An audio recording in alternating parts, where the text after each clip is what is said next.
What's up mga kagulong? Hello po. Magandang araw mga kagulong. Shoutout po sa inyong lahat. So usapang kagrab na naman tayo ngayon mga kagulong. Ang ating itatopic ngayon ay sasagutin lang natin itong isa nating subscriber na nag-comment sa ating post. Ang tanong ni Sir Jerome Hollanda is Sir, i-topic nyo naman po nung bago pa lang kayo ng Grab, ano mga dapat gawing diskarte para kumita lalo? Baguhan lang dito mag-drive sa Manila. Yon, first of all, shoutout sa inyo Sir Jerome. Mabuhay po kayo. Katulad nga nung tinatanong nyo, kung ano yung mga naging technique, diskarte ko based on my own experience nung bago pa lang ako sa Grab. So, eto yan. Way back 2016, ako nag-start mag-Grab. Pagdating sa dokumento kasi maluwag pa noon. So 2018 na lang naman pumasok si LTFRB. 2018 nag-ano si LTFRB niyan pumasok sa TNBS. So noon pagdating sa dokumento nga wala namang problema, taas in terms of traffic sa kalsada, hindi pa naman siya ganon ka-traffic. So basically pagka may pumasok na booking sa akin,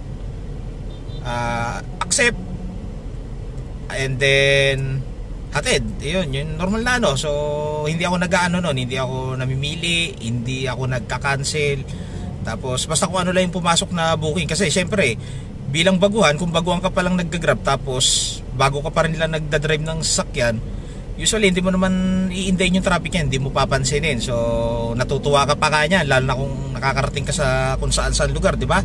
Mga dati mong hindi na pupuntahan, hindi mo na iniisip yan kung matatraffic ka man dyan o hindi. So yun yung una kong diskarte.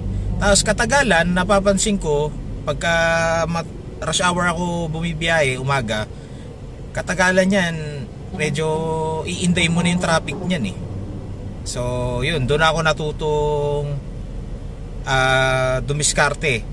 2016 wala pang set destination yan mga kagulong, kaya usually yung mga peak hour nyan either Makati, Pasig, naman yan Taguig yung makukuha mong booking yan. Katagalan nag-ano rin ako, natuto rin akong dumiskarte. Tapos ayun nga, ginagawa ko na lang nun, hindi pa naman ganun kahigpit si Grab no pagdating sa rating. So ang diskarte ko lang yan, tatlong sunod na magkakasunod na accept, tapos yung pang-apat pagka hindi ko nagustuhan, ignore, and then rat-rat ulit ako, sunod-sunod na accept ulit para hindi rin para balance din, para hindi bumabagsak yung aking yung aking rating. So yun, pagdating sa naman, ang mura pa ng gas kasi noon so kahit matraffic ka, hindi mo naman papansinin yan Tapos pagdating naman sa mga area na mataas ang ratings ng booking, syempre kung south area ka, ka talaga Makati, Pasay, diyan ka lang magpapaikot-ikot niyan basta wag ka lang lalabas ng Metro Manila kasi minsan trigger rin ng outside NCR minsan babatuan ka malaki, so mahuhook ka. Pero syempre pick up mo agad yan, iihatin mo. Ang problema niyan pagka mga let's say Cavite area, mga Gentry na banda, layo na yan So from Manila to Gentry, magre-rate na ng almost 1,000 plus yan ang net niyan pagka cash.